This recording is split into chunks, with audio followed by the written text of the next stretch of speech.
Good morning, everyone. My name is Neil Levesque. I'm the Executive Director here at the New Hampshire Institute of Politics. I want to welcome to the NHIOP. Woo.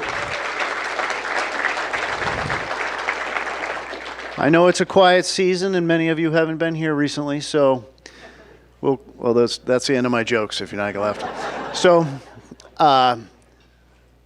this is a place of civility, and this is where we hear the argument, and I think today we're going to hear a great argument. So it's good for our democracy, and the argument is good. But I ask everyone just to remain civil. And this is about the two people that are up here, actually three people. I'll introduce James Pindell to come up to the stage. He's our moderator today, nationally known journalist. James, everyone knows James. Welcome, James. Okay, you're hot.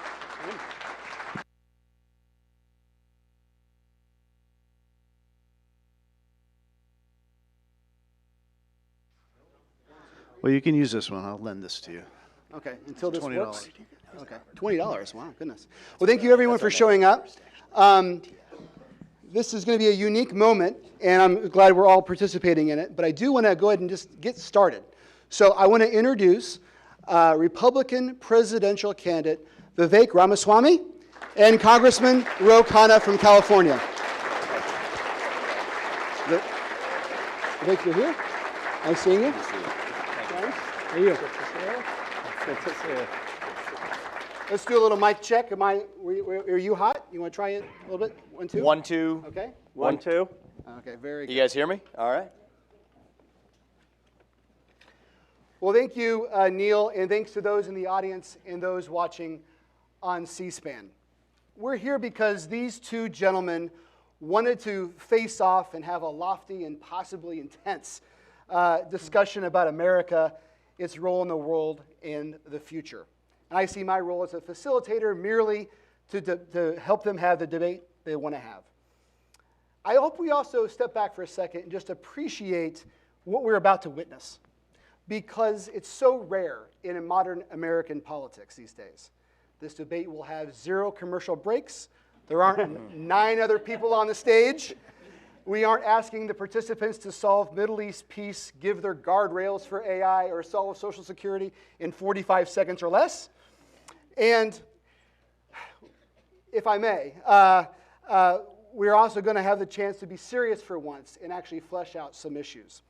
To honor their commitment to do something different and better, I'm going to make my own similar commitment as a moderator today. There will be no process questions. No political horse race questions, no hypothetical questions, no gotcha questions, and gasp if you will, I will not make a single question or reference to Donald Trump. Now, you may, that's fine, but I won't. I want to quickly go over how this hour will proceed. These gentlemen have identified 5 topics they want to discuss. They are the following: the economy, foreign affairs, political reform, climate change, and the future of America. We're going to spend roughly 10 minutes on each one of those topics with specific questions for me. At the beginning of each segment, I'm going to ask one question to one person, and they're going to give roughly about a minute answer, because I want to get into the back and the forth. Then the other person gets the same question. And after that, if there's an issue, take an issue with what Mr. Khanna said or back and forth, please get at it. It's the dialogue that we want. This is the rare platform where we actually get to do that. I will also ask an opening and closing question. During this procedure, the next hour, you may see us looking down at a timekeeper. Caroline's got us on board. She's going to try to keep us on track so we can actually get into as many issues as possible. So with that, you heard we're going to try to keep applause to a minimum during this debate. So for once, can we just give a round of applause to these two gentlemen for doing this? Thank you.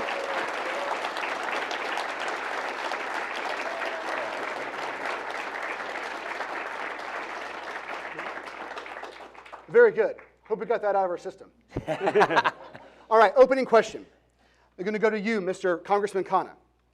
What is, and you guys wanted to go big, so I'm going to go as big as possible to start this off. Sure.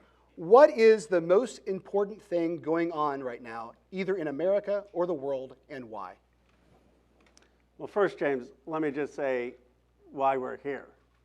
You know, Vivek and I were going back and forth on Twitter exchange some barbs on identity, race, foreign policy. And I thought instead of just trying to score rhetorical points online, why not have a civil, substantive discussion about the future of America with someone you disagree with? And James, I appreciate you're doing this as one of the best political journalists. It's great to be here at St. Anselm, a model for town hall democracy. Vivek, I just got to be honest about one thing. I want to stop getting confused at airports for you, and I'm hoping this is going to clear that up. One thing will come out of this. One thing, that's and it. I want to also just say how much I appreciate being here. This shows that the online, offline world here. Ro asked me on Twitter, would you do it? Now, is it a different place? I said, I'm spending time in New Hampshire, and I would give credit for him to come here and do this here in New Hampshire where we're spending our time as well. So, well, I appreciate that. And look, in seriousness, here's my hope. I mean, you know, someone said, do you want to win this debate? What do you want out of it? Fireside conversation. I said, why can't we do this in living rooms across America where you can have a civil conversation with someone you disagree with, where you can see where they're coming from, where you can see if there's common ground. In my view, that's the only hope for a polarized nation that's deeply divided to find a way forward. You said, what is the biggest issue facing America? It's our deep polarization. It's our inability to listen to each other. It's our inability to find common ground or move forward. I hope this type of conversation is a model for going forward. Yeah, what is the biggest thing going on right now, either in America or the world? It doesn't have to be bad. It could be a good thing. But what is it? I'll give you but one answer to each. At home, it is our loss of national identity. I think that if you ask people in our generation or younger, what does it mean to be an American? You get a blank stare in response. That is a vacuum of identity. And when you have a black hole that runs that deep, that is when the poison fills the void. And the positive version of that is this is our opportunity. The biggest thing we could do is deliver an answer to the question of what it means to be an American. Revive the ideals of the American Revolution. I think we live in a 1776 moment. That's the big answer domestically. What an exciting time that would have been to be alive in the spring of 1776. I think that's the opportunity we have here right at home now. Now, abroad, I would be remiss if I didn't state what I think is the biggest single risk that we face that I don't think leaders in either political party are talking about and should be. I worry that we are on our way to potentially World War III. I am deeply concerned that we are slowly marching our way into a serious conflict that we have become complacent about in this country to believe that that can't happen. It's slowly happening before our own eyes. And I think we need a commander-in-chief who is expressly committed to keeping us out of World War III, to avoid making some of the mistakes we made in the post-9/11 era with Iraq and Afghanistan. I worry that though we're having you could call it a bipartisan discussion here, I worry that some of the worst ideas in Washington, D.C. are bipartisan. And I think that many of our bipartisan ideas, Republicans and Democrats alike, share responsibility for bringing us to the brink of major conflict. And it's probably my top reason for being in this Republican primary, and I hope it's my top reason for success in leading this country, that I will keep us out of that World War III. But I do look forward to that discussion today as well. Well, that's the opening question. We're definitely going to be hitting on foreign affairs in the next segment. The first segment is on the economy. This question is for you, Vivek. When we talk about, and remember the initial answer to me about 1 minute so we can get to some back and forth. When we talk about different ways of measuring the economy, again, broadly, we'll get into this topic, there are a million different ways you can, million different metrics you can use. The unemployment rate, where the Dow stands, average income, inequality gaps, interest rates, inflation rates, GDP. What is the single most important metric you use to figure out how the economy is going? Well, I don't know that I would reduce it to one, but I'll make it very simple.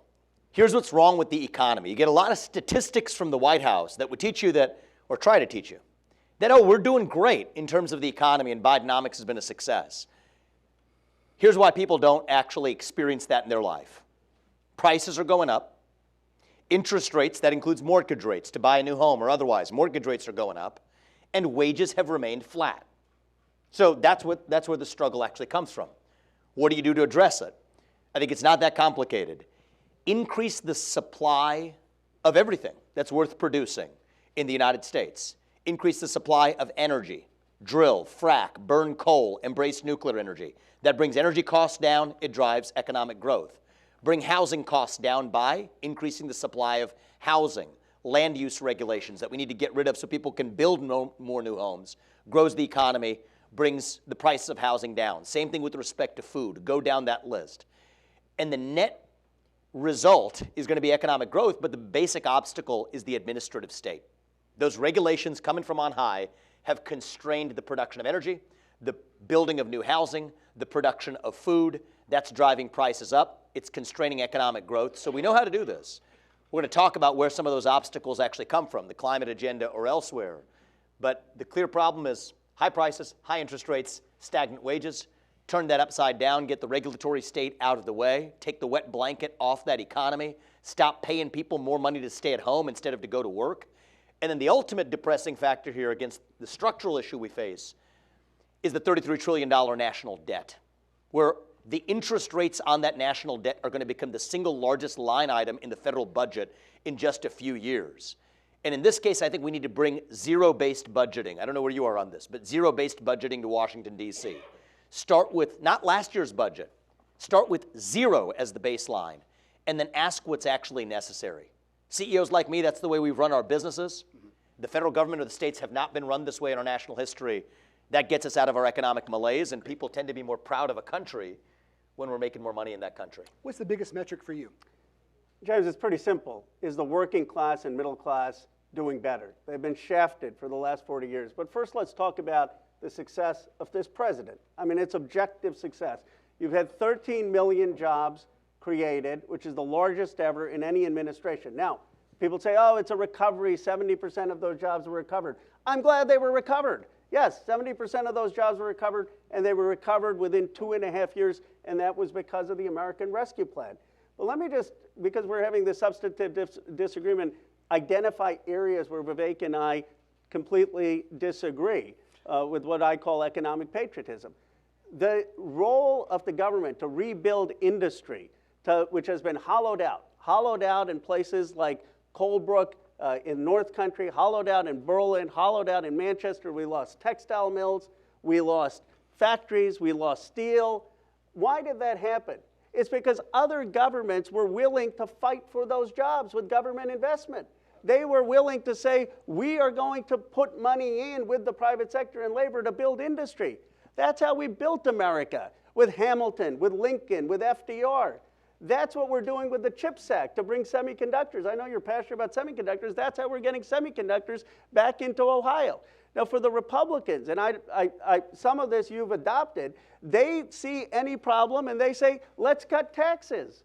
Let's deregulate. How is that putting a steel plant up in Johnstown, Pennsylvania, by cutting taxes and deregulation? It hasn't happened for 40 years. You talk about the deficit. The deficit was caused by three things.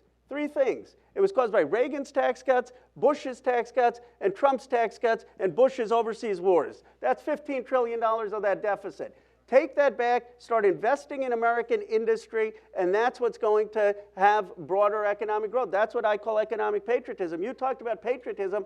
I love patriotism, but we're not going to have patriotism if we don't have a vision for economic empowerment, if we don't have a vision where people who don't have health care get health care, where people don't have child care get child care, where people have a shot at the American dream. Just saying, let's study the founders, let's appeal to rhetoric, isn't going to give us a common purpose. Of course it's not. But the common purpose, people are going to be more successful in this country when we're making more money. I do think that for somebody, and I think we share this in common, who's opposed to term limits, it is, I think, regrettable to be carrying the water of Joe Biden when, in fact, that everyday Americans know they're suffering at the hands of policies that came from this administration. Energy costs are higher because we have hamstrung our ability to produce oil in this country, to drill, to frack. I know you said you've opposed fracking. I don't think that the constraints on producing natural gas or oil have helped everyday Americans. It's making gas prices go up at the pump. It's constraining our economy. That is what's actually driving inflation. The jobs reports that you cite, and the Democrats and Biden have regularly cited, do suggest job growth in the labor market. Here's the problem with that. The sector with by far the greatest growth in jobs is none other than government. So this is not actually driven by increases in productivity. It's papering over Band-Aid ahead of an election season. And yes, I do agree we need to stay out of foreign wars. $7 trillion of our $33 trillion national debt are attributable just to Iraq and Afghanistan. That is a disaster, and I, for one, because I don't come from partisan politics, have no problem bashing my own party when they're actually responsible for it. And so you're right, that Bush-era war, we should learn from that lesson. And yet now, to come full circle, so many of the critics of that Bush war, including, respectably, yourself there, come around to supporting the same thing all over again in Iraq 2.0 in Ukraine, in Afghanistan 2.0 in the Middle East, and we're about to make those same mistakes again.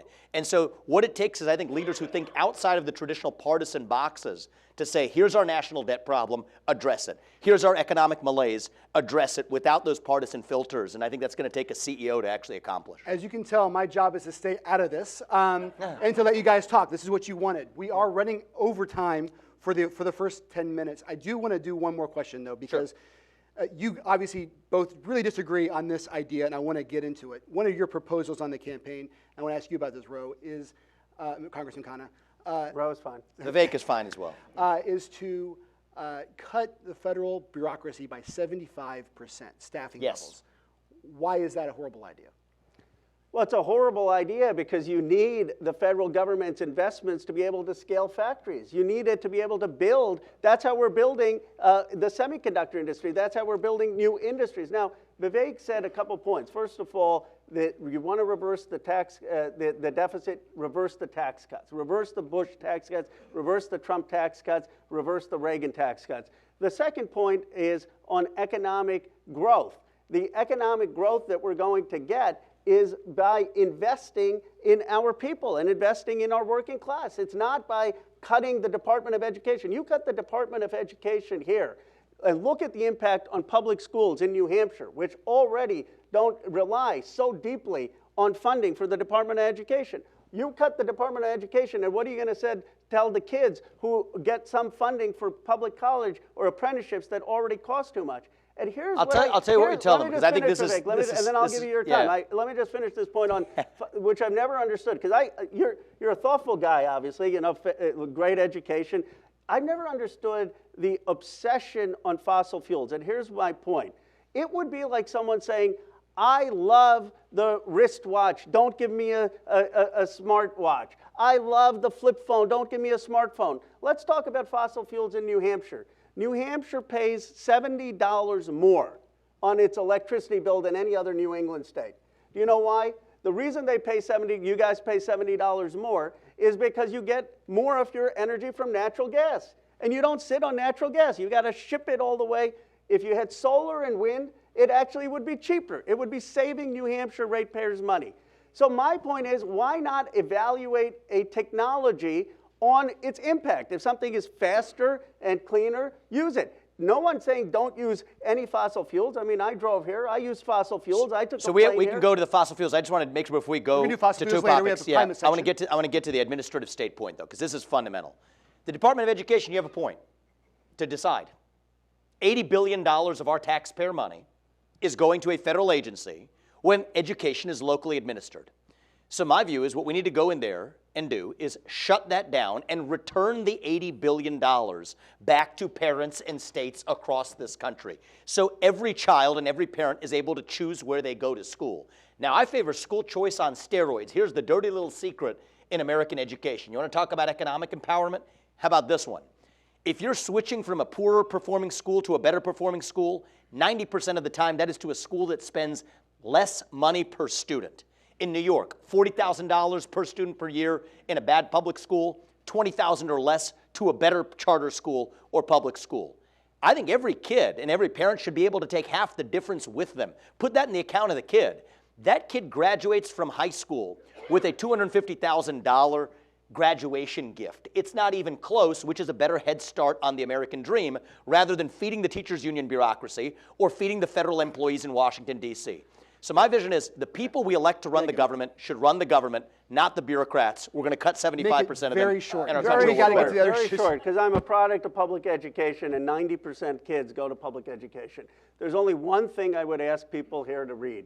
It's Karabi Jackson. He did a study, and the study was pretty simple. It refuted the Coleman report. where he showed that the more you fund public education, the more it increases test scores, the more it increases earnings, the more it increases wages. It's so obvious a point that we want to fund public education. I was surprised someone had to do a study about it. Don't do it through the federal government. But you do it, and you do it in a way that is going to invest in our country. If we want to beat China and we're not investing in education, well, we've got an $800 billion. Don't do it through the federal government. $800 billion defense Let's move budget. on. Thank you for that. See, I'm letting you guys get into Yeah, this. This is it's good. You've been good. Foreign affairs is next. Okay.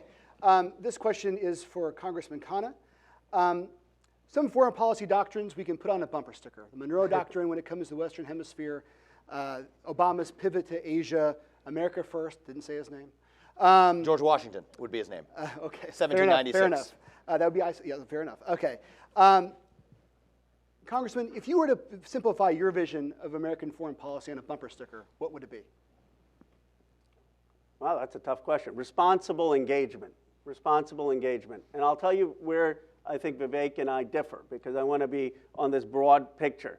I started my political career running against the Iraq War. I got crushed, 19% of the vote, but I was the first anti-Iraq war primary. I opposed the extended stay in Afghanistan. I opposed the strikes in Libya.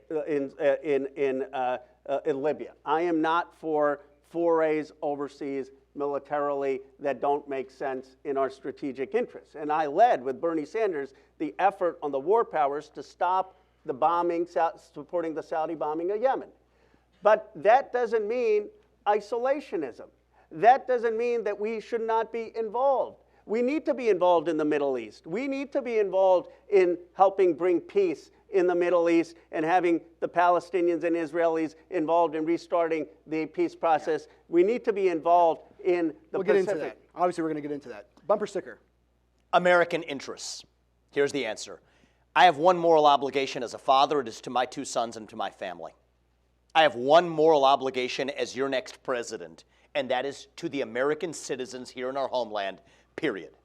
And I think we are more likely to stay out of World War III if every nation behaved the same way, because World War III is not in any nation's interest. We sleepwalk our way into World War. Let's study history. World War I, how did killing the Archduke Ferdinand result in major conflict across the world that killed millions upon millions? Vague red lines that nobody knew about. So my view is that we agree on staying out of Iraq or an extended stay in Afghanistan that didn't advance American interests. But what disappoints me is that so many of the Democrats and also Republicans who may have agreed with that in the past are now marching us into those same conflicts. Just because Russia is bad does not mean Ukraine is good. 11 opposition parties banned by the government in power. Russian-speaking regions that are occupied. Either you believe in democracy or you don't.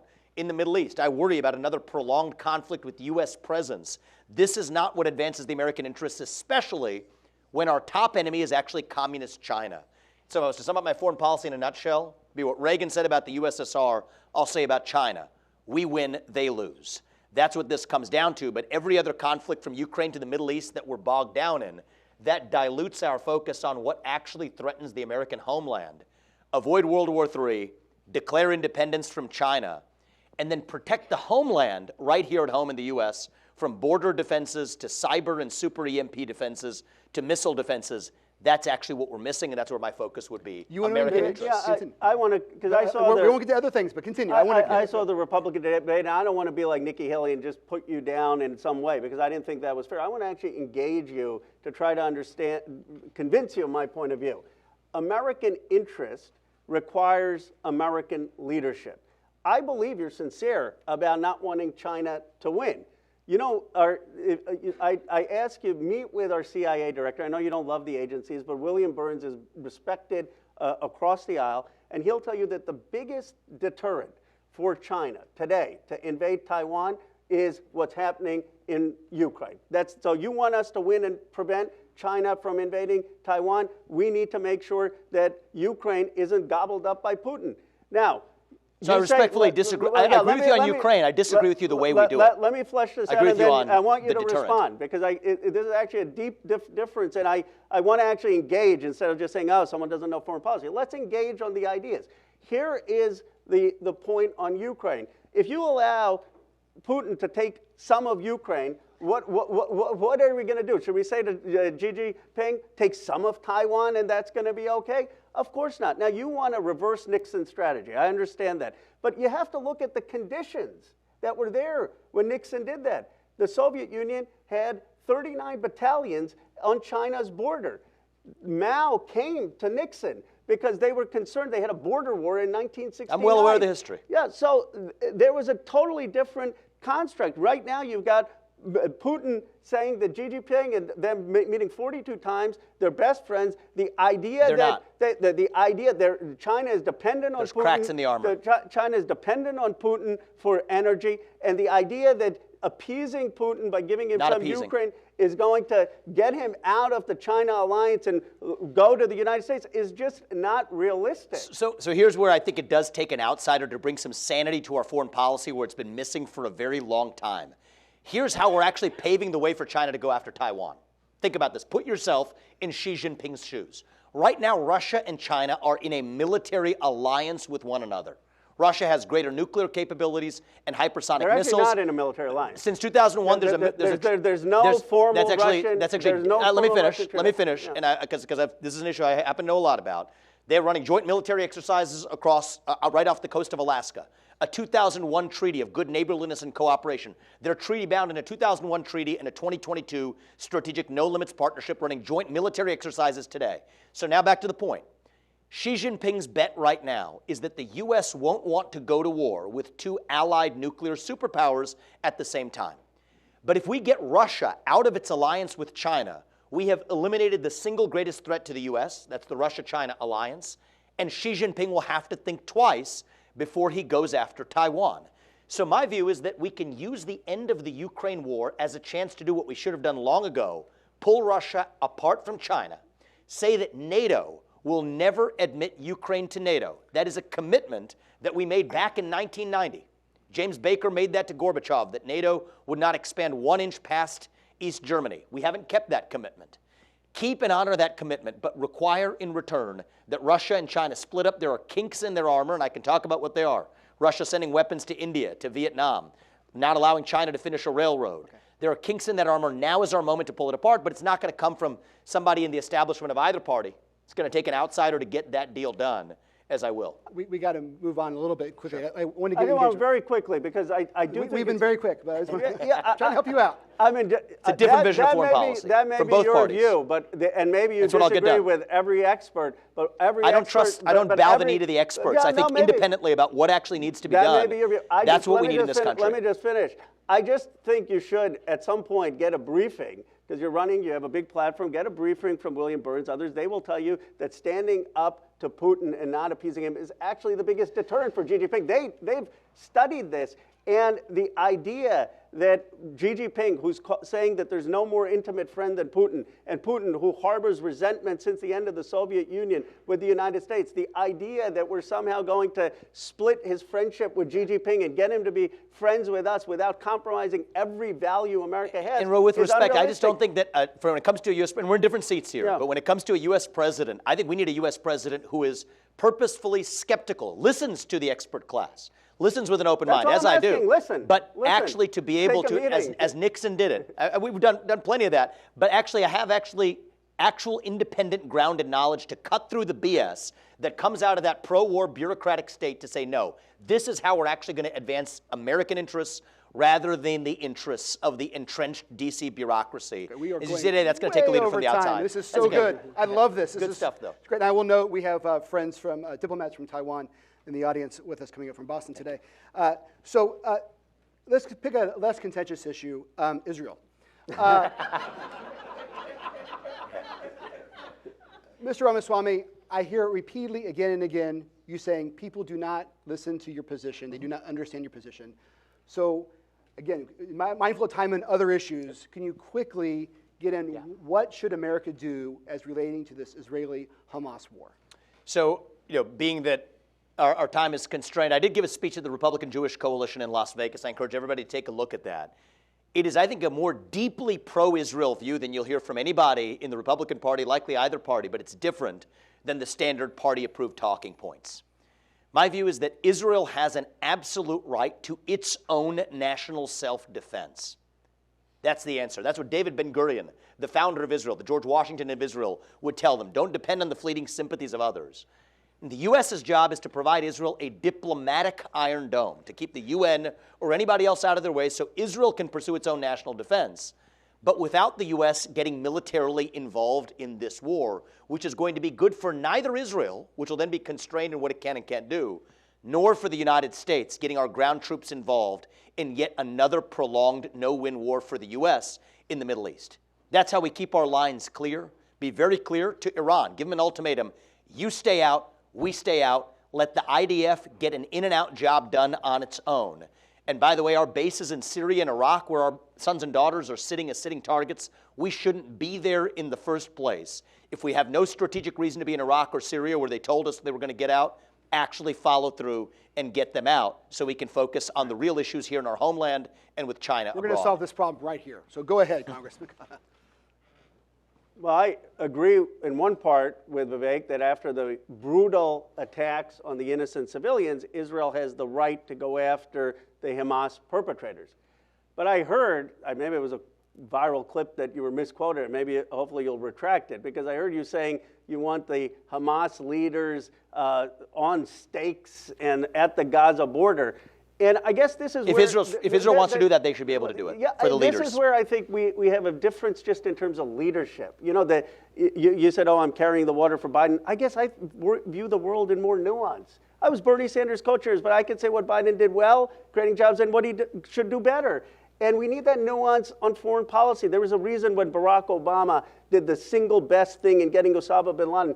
He didn't parade it. He disposed of the remains in the sea because he didn't want to incite more violence against America or the world. And if we were to put Hamas leaders on stakes, if Israel were to do it, we should tell them absolutely not. Not just because it violates the Geneva Convention, because already Christopher Wray is saying there are heightened threats to Jewish Americans, Muslim Americans here. Why do we want to inflame the threats? And you have a very important platform, Vivek. I mean, look, you're in the top 5 presidential candidates. I think you should take that back, or at least call for some kind of reason. One point, though, on Israel and where we do disagree on the involvement. I agree with you. We should not be in a ground war. We should not get involved in the war. We need American leadership. We need the leadership that your party, actually, James Baker, started with the Oslo Accords. If America is involved and we can move to a 2-state solution, Bill Clinton almost completed it at Camp David. Our big mistake is that we ignored the Palestinian issue. We tried to do the Abraham Accords around the Palestinians. That is not a plausible solution for a just peace. I don't want China leading in the Middle East. I don't want Russia leading in the Middle East. I want our aid to Israel, our aid to Egypt, so that America leads. And I'll tell you something, I don't know if it'll be Joe Biden, but an American president is the best shot with American leadership for peace in the Middle East. See, my goal isn't to lead in the Middle East. My goal is to lead here at home. And I do not think that further deep engagement in the Middle East advances our interests. So Israel is an ally. What does that actually mean? You let an ally defend themselves as they deem fit. So my point was I laid out an array of options that I wouldn't get in Israel's way if they wanted to pursue. But when it comes to the United States of America, our objectives are how do we protect our homeland here? The thing I'm worried about is if that can happen in Israel, and that was a security breach of a large scale we have not seen in 50 years. It was something that Israel missed. If Israel can miss that, that can happen right here at home in the United States of America. So I could care less about leading in the Middle East. I care more about protecting Americans right here at home. And the last point I want to make is on engagement in the Middle East. We actually screwed up. We screwed this one up. And here's something that maybe you'll agree with me on this, but neither party's talking about, and both parties need to own up to. Almost undoubtedly, one of the catalysts, and you won't hear this from the media, ask yourself why, but they won't tell you I'm wrong about it either. One of the catalysts for what happened was the U.S., led by Biden, but Republican senators along with him, leading discussions about nuclear technology transfer to Saudi Arabia, badly upsetting what is an uncomfortable but at least existent balance of power in the Middle East. The fact that that happened this summer, and then October 7th you have an attack you haven't seen in 50 years on Israel when it's in the middle of those discussions with Saudi Arabia, we have to confront the reality that every time we stick our nose into the Middle East, It's like somebody waddling into a glass shop. We think we're helping. It's a bull in a china shop. We make things worse and we leave a mess behind. That's Iraq, that's Afghanistan, and that will not happen again on my watch. And so this responsible engagement, I believe it comes from a good place. I really do believe that, and I think it is earnest. But that's become the consensus of both parties in Washington, D.C., that I think it's going to take an outsider coming in and calling out the truth for what it is. Our engagement in the Middle East has been horrific in its results. And the definition of insanity is doing the same thing again and expecting a different result. Let's get out, let our true ally defend itself, and then move on to what actually protects the American interest. Greg, first of all, Let's wrap up with this. yeah, and I imagine you may have misspoken, but you would agree. There is no excuse. There is no justification. There is no policy Of course failure there's no to justification. explain Hamas's brutal terrorist attack on Israeli civilians. That's why I That said we has should hold them nothing- accountable. That Off has to heads nothing on to do stakes with if Joe Israel wants Biden's to. policy. It has nothing to do with Republican that's not policy. entirely true. That is to do with Hamas's terrorism that needs to be condemned. So are you in unequivocally. favor of this The Saudi second- nuclear the- transfer, and you the- think that's the- entirely unrelated to this? Just for on the record, you think that has nothing to do with this? I'm not in favor of the Saudi nuclear transfer, but I don't think that justifies or excuses. doesn't justify it. or Of course it excuses doesn't Hamas. justify Clear, it. I'm not sure it's a transfer. Nobody's It's talking about American justifying run. it. Let me just. But do you think these are relevant issues to discuss? The Saudi nuclear transfer, the fact that it happened this summer, not in the context is something we of have to be Hamas. able to talk about. Not in the context of Hamas. But let me point this out. And this is where I believe you love this country. I do. I believe I think we all do. I We're believe here. you've I think we do. achieved in some way the American dream. But why do you have such an impoverished vision of America that the only thing America is going to do is a provincial sense of its own interests? I don't even think it's in our own interests if we disengage. But don't you think America has an obligation to care about human rights? When we're seeing the bombings of people in Gaza dying and don't have food and water, shouldn't that be an American obligation? Your Republican speaker is putting a bill with not a single dollar to people in Gaza. You know what makes America great? It's that we believe in the dignity and human rights of people around the world. It's that we're different. It's Well, that the thing that makes it's America we great is care. that we are that example here at home. It's that, yes, we're that example, but you're taking foreign policy blunders, and I agree with you, Vivek, on those blunders. But the answer to those blunders is not to retreat into an isolationism. The answer is not to forget what we did in World War II in liberating the world. The answer is not to forget what we did in the Cold War in standing up for freedom. It's to say, let's learn from the mistakes of not overextending. See, I'm a let's George have a Washington, responsible America leadership. First conservative, all right? The George Washington vision, his 1796 farewell speech, is the way we set an example for the world is to be that example right here at home. What hope does the free world have if America itself is weak at home as we are today? A border crisis of historic proportion. You have an illegal immigration crisis that threatens this country right here at home. An economy that is struggling that people haven't seen since the Jimmy Carter era. A dependence on China for our modern way of life in a way that we never did on the USSR.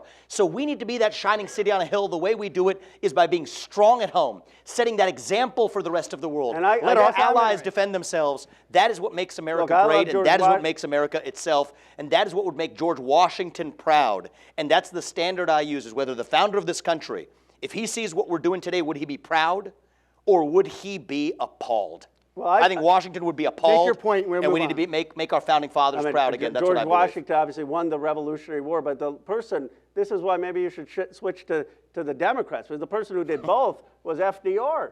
You know, he could walk and chew gum at the same time. That was a Democrat, by the way, who led the free world and got us out of the Depression because he didn't believe in gutting the state. He believed in actually having the state work with the private sector to industrialize America, and he believed American values could be held up abroad, and he fought for human rights. He was the most successful president of the 20th century, and that, to me, is the model. Okay. So we saw your differences very clearly on the economy and on foreign policy. We're running over time. One area where you, I think, do agree on is political reform. Yes. Congressman Khanna, you have a new bill out, I guess last month, with 5 certain points. You can go through them quickly. I can read them for him, and we can discuss it either way.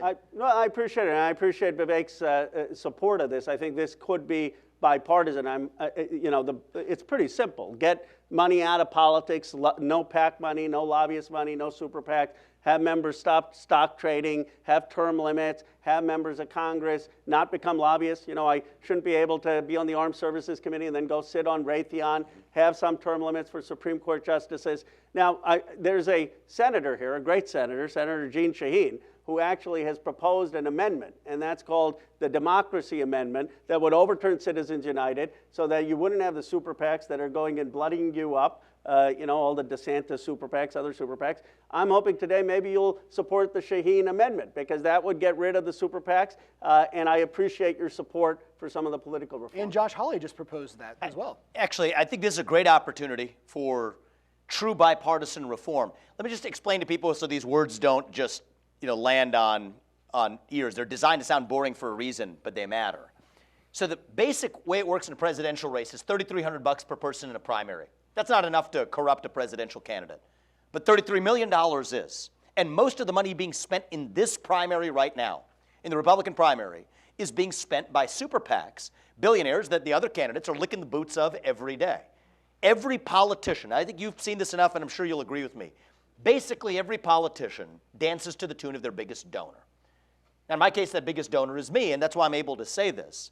We should end the super PACs, apply the same rules, that if you're going to advocate for specific candidates, then you're subject to the same $3,300 limit. If you just want to advocate for general issues in American life, we have free speech in this country, you're unlimited in what you can give. That shouldn't be controversial. It's easily fixable. No lobbying for at least 10 years until after you've left. I wish every politician who leaves office the same American dream that I've been able to live. Just do it by actually building your own business rather than using your own government connections as they do today. So the only thing I would say is on term limits. This is one that we can actually get done that nobody talks about, and I would encourage you to at least elevate, even within the Democratic Party and in Washington, D.C., a discussion about term limits for the bureaucracy. So this is something I can get done as your next president, because as admirable as what Roe and Matt Gaetz and others, Josh Hawley, are proposing in terms of political reform, it isn't going to happen because it requires the very people in Congress who benefit from that corruption to actually pass it. That's what's not going to happen. But here's what I can get done as a president. As the next president, we can implement 8-year term limits as a norm for most positions in the federal bureaucracy, and it makes sense. If I can't work for you for more than 8 years as your next president, which I believe is a good thing, then neither should most of those federal bureaucrats reporting into me either. That's really the true cancer, is that the people who we elect to run the government, they're not even the ones really running the government or exercising political power. That keeps the lifeblood in Washington, D.C. fresh. I do think it's going to take a CEO in the White House to actually be able to implement that. But that's, again, something that should go beyond political partisanship and something that would make our founding fathers proud, because the administrative state wasn't written into the Constitution. There are 3 branches of government, not 4, and that's the kind of political reform that I do think we can get done with a successful election of the right president in 2024. I want to move on to the next topic. Very briefly, you had to add that quote. I was hoping I could just agree with you, but you had to, Well, that'd be too boring. You had to add that thing in.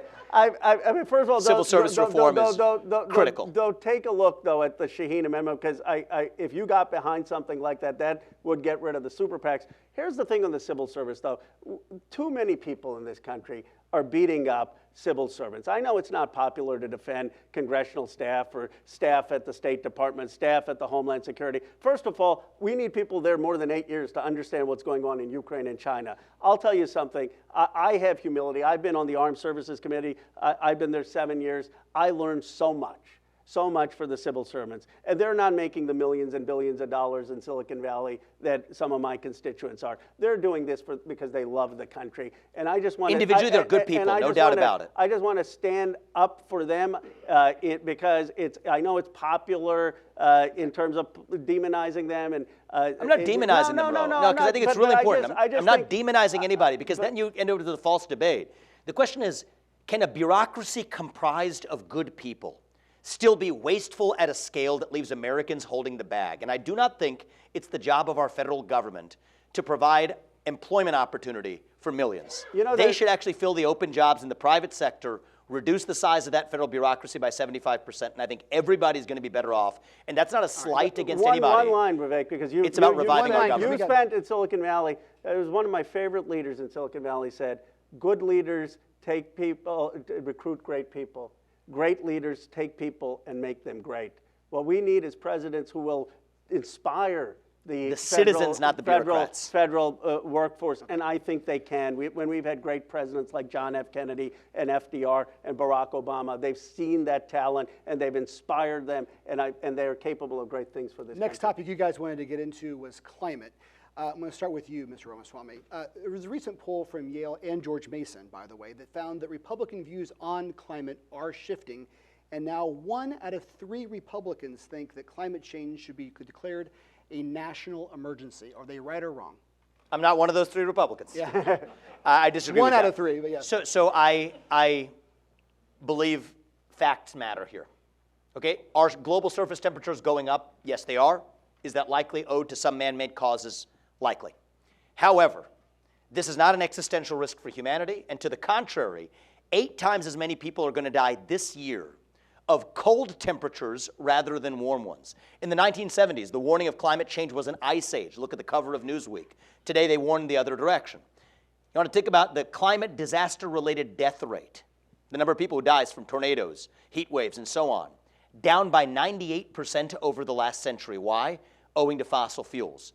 The Earth is more covered by green surface area coverage today than it was a half century or a century ago. Why? Because carbon dioxide is plant food. So what we have to do is confront the facts and ask ourselves, are the climate change policies hurting us more than climate change itself? And I think they are. And so my view is that, yes, we should ask what advances human prosperity, human flourishing. Don't ask what minimizes our impact on the climate. Ask what impacts human prosperity, even in the face of a lot of changing circumstances, including the climate itself. And that means using more of all American-made energy, including fossil fuels such as oil and natural gas. And I will not apologize for that. Are we facing a national emergency? We are. Human flourishing requires a livable planet. That's the premise of human flourishing. We need a planet. Originally, when we were going to have this conversation, I was going to come in with all these scientific facts. And then one of the young folks on my team said, Ro, you don't have to convince people in New Hampshire that climate change is real or that it's an existential threat. You all know.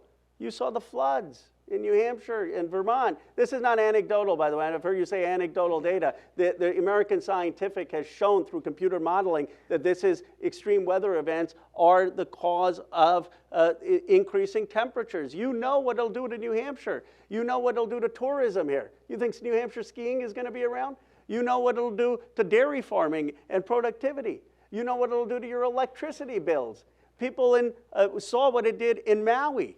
I mean, we don't have to convince the American people that climate change is a major threat. If you're a data person, read Deloitte's report, $14 trillion. But here's what I don't understand, Vivek. First of all, we have the record oil production right now under President Biden. That's just a fact. So what policies are we talking about that have impacted adversely? We've got record, actually, oil production because the IRA hasn't even started to be implemented. And let me just finish with this one point. I'll tell you what policies we're talking about. All I'm saying is we can disagree, but maybe we can disagree. You probably want more fossil fuel infrastructure than I do. I want to stop the export of our oil. But can you at least acknowledge this, that we should be open in a $9 trillion energy market to innovation, and if we can come up with new technology that is cleaner and that is better, why not? And why would we want all of that to go to China? Look, I'm open to some forms of nuclear, but you keep saying nuclear, nuclear, nuclear. The Intergovernmental Panel on Climate Change says it can be about 20%, and most of it right now is not economical. So here's, I guess, my question. Why do you have a problem with America also leading in solar, in wind, in clean forms of energy? Why wouldn't that be good? I think that there's an opportunity here for innovation. I love innovation. We've innovated innovation within oil production. Natural gas and fracking, horizontal drilling was a great source of American innovation that's been a source of prosperity to Americans and people around the world to whom we export natural gas. But the real opponents to innovation are the ones who are opposed to natural gas, which absolutely I consider a clean form of energy. I've developed 5 FDA-approved medicines. I love innovation. So no, that's actually not accurate, Ro. I think it's a lot of the mistaken policies. Here's my issue with the climate change agenda. It has nothing to do with the climate, actually. And I could prove that to you. The same people who will howl about reducing carbon emissions, Scope 3 emissions caps in the United States, say nothing as we're literally shifting those same projects to places like China. Chevron is dropping projects that are literally being bought up by PetroChina on the other side of the world. Last time I checked, it was supposed to be global warming. I'll give you one more fact, because I have read the science on this. Trained as a molecular biologist back in the day. So I'll tell you this. Even if you subscribe to the core tenets of this movement, methane leakage is 80 times worse for global warming than is a unit of carbon dioxide. Methane leakage is worse in China than it is here. So not only is it net neutral, it's arguably worse even if you subscribe to the tenets of this worldview. And I do think it is hypocritical that many of the opponents of fossil fuels are also the biggest opponents of nuclear energy, which is the greatest form of carbon-free energy production known to man. That comes back to the administrative state. The Nuclear Regulatory Commission, since it was created, we have not seen the creation or the construction of a new nuclear power plant in the US. The only country in the world that has a Gen 4 nuclear reactor is actually China. So this is hypocrisy all the way down.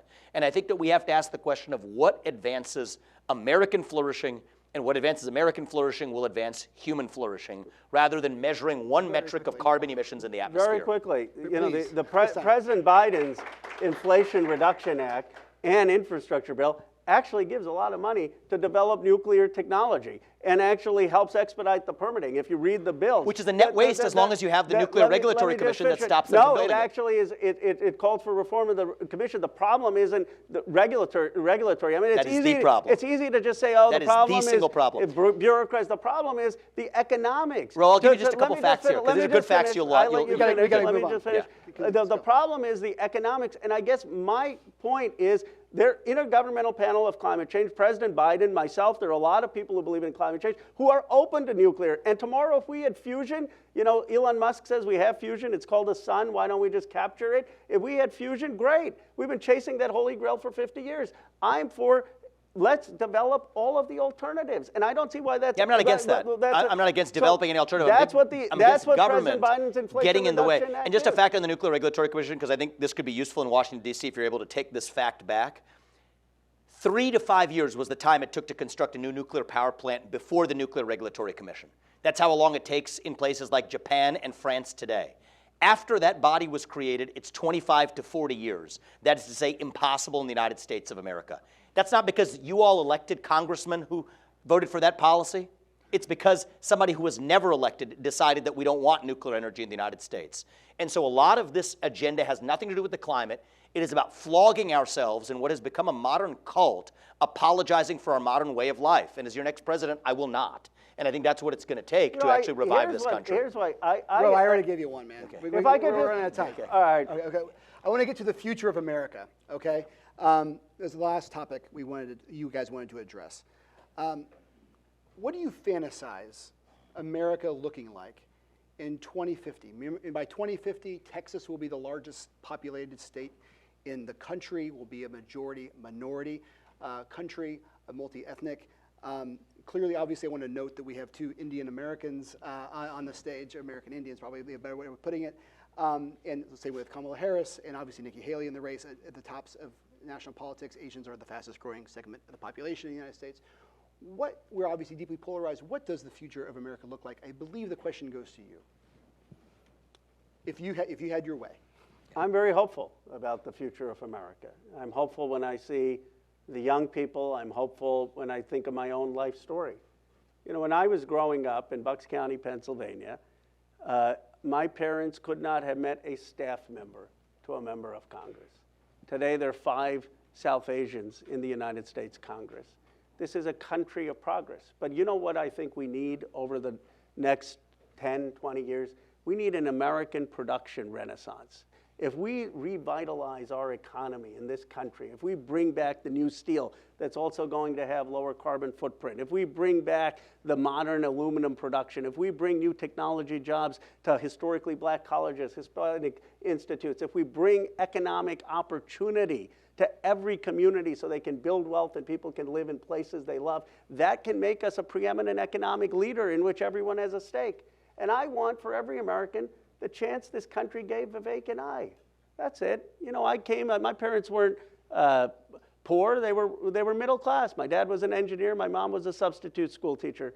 But I could go to a dentist, I could get health care, I could go to a good public school. I had to take out too many loans. I got lucky. I went to Silicon Valley and, you know, did well, have a good wife whose father did well. But I had the basics. Why can't we do that in this country? Why can't we have child care at $10 a day, Medicare for all, free public college? And they say, how are you going to pay for it? Reverse Reagan, Trump, Bush tax cuts. Put that money in giving working and middle-class families a shot at the American dream. That's how we bring this country together. So I think that I'm glad to hear that we also may share at least a longer run, bright future for America, even if we disagree about the paths that get us there. We're taught to believe in both parties right now that we're this nation in decline, right? That we're at the end of the ancient Roman Empire and all we have left is to fight over the scraps of a shrinking pie. I don't think we have to be ancient Rome. The way I see it is as a nation, and I say this as a young person, as a nation, I think we're really just a little young right now. Actually, going through our version of adolescence. We're going through hard times. I'm not going to come here and tell you it's morning in America. It's not. But it can be again. I think we can still be a nation in our ascent. And the way we're going to get there is by reviving this thing we call merit in the United States of America. What is merit? Each of us has God-given gifts. They're not the same. Each of us on this stage, in the audience, each of us has different God-given gifts. But America is the country on earth that allows you to achieve the maximum of your God-given potential without anybody standing in your way. So what's my dream for 2050? That we'll tell our kids and our grandkids that the United States of America is still the nation where no matter who you are or where your parents came from or what your skin color is or how long your last name is in some of our cases, that you still get ahead in this country with your own hard work, your own commitment, your own dedication, and that you are free to speak your mind at every step of the way. And yes, that is the American dream.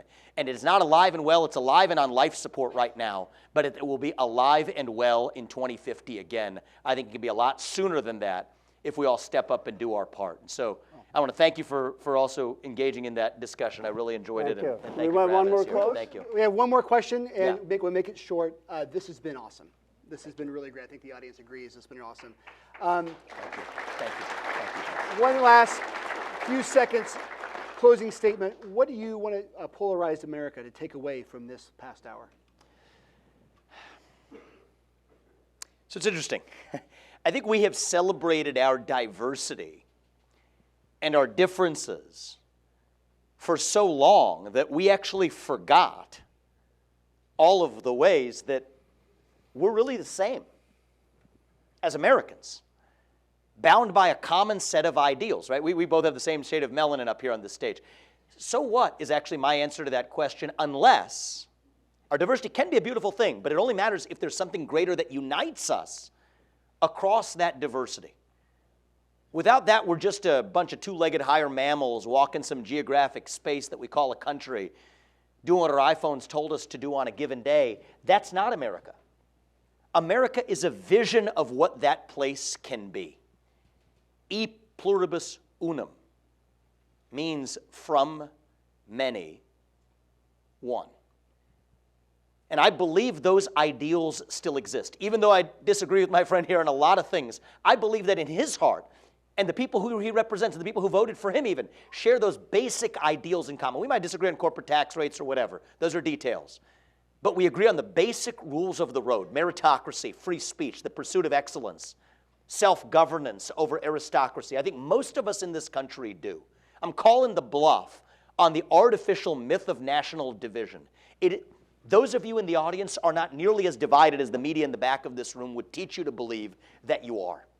We still share the ideals of the American Revolution in common.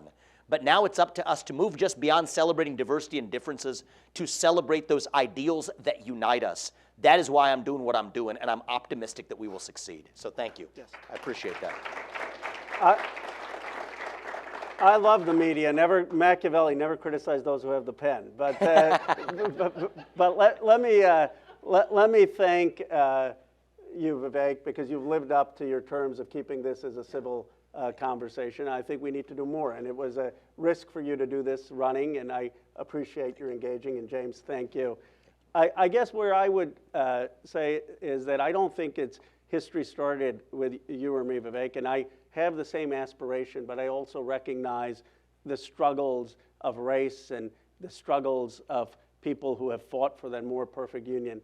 If we were going to teach history properly in America, one reason we should, and some of you have heard me say this, I would lead with a speech by Frederick Douglass called Composite Nation. in 1869, Frederick Douglass, after 20 years of being enslaved, chooses not to speak out for black Americans. He chooses to speak out for Chinese Americans in 1869. And he says, I believe in the free air of America. People can come from all different backgrounds, all different faiths, all different cultures, and we will become a composite nation. Since then, we've had the internment of Japanese Americans. We've had the civil rights movement. We've had Bhagat Singh thing where people like Vivek and I weren't even allowed to be citizens. We've had our parents not being able to come here. We've had profiling of Arab Americans after 9/11, but we've continued to make progress. And here's what I say to young people: we have come too far to turn back. We have come too far to turn back. When I look at the young people in Congress, Delia Ramirez, Maxwell Frost, Jasmine Crockett, it gives me hope. When I looked at this young generation, it gives me hope.